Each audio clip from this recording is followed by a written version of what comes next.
तुम्हाला ही माहिती कोणी दिली मिल्क चार्जरची माहिती? एकाने वापरलेलं त्यांनी मला सांगितलं की बाबा असं असं मिल्क चार्जरनं फरक पडतोय, माझी मस्त गाप वगैरे गेली आणि मी ते वापरायला तुम्ही लगेच काय विश्वास ठेवला? ते माणूस कसं आजारी पडल्यानंतर ह्या दवाखान्यात जा त्या दवाखान्यात जा, आपण कसं म्हणतोय बरोबर. मग त्यानंतर बाबा सगळं केलं हे पण करून करून हा त्यावर आम्ही केलं, म्हटलं जाऊ तिकडं एवढं 1 किलो बघूया काय होईल, पण तसं मी आणायला चालू केलं. 30 किलोमीटर वरून आपण मिल्क चार्जर आणलं तरी सुद्धा आता बऱ्यापैकी शेतकरी काय म्हणतात की एवढ्या लांबनं कावा आणायचं आणि कावा वापरायचं. आम्हाला त्याचा रिझल्ट मिळाला मिळाला हा. नाही. दूध घरात म्हणा खायला मुलांना घटतं, त्याच्यापासून तूप आपल्याला मिळालं. आपले किती परत लोणी वगैरे, आता माझ्या फ्रीज मध्ये सध्या लोणी आहे, तूप आहे.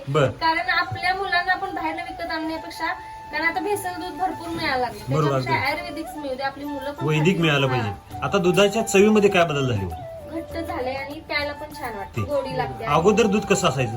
पातळ एकदम, एवढं टेस्ट लागत नाही. आणि शाही तरी यायची का मॅडम? नाही आता 2 वेळा सांगते तुम्ही, 2 वेळा शाई येते. आणि अगोदर एकदा शाही यायला डोक्याला ताप यायचा, कारण पाणी पितोय का चहा पितोय हे काही कळत नव्हतं. आणि आता दुधात पण गोडी वाढली आणि शाही सुद्धा घट्ट यायला.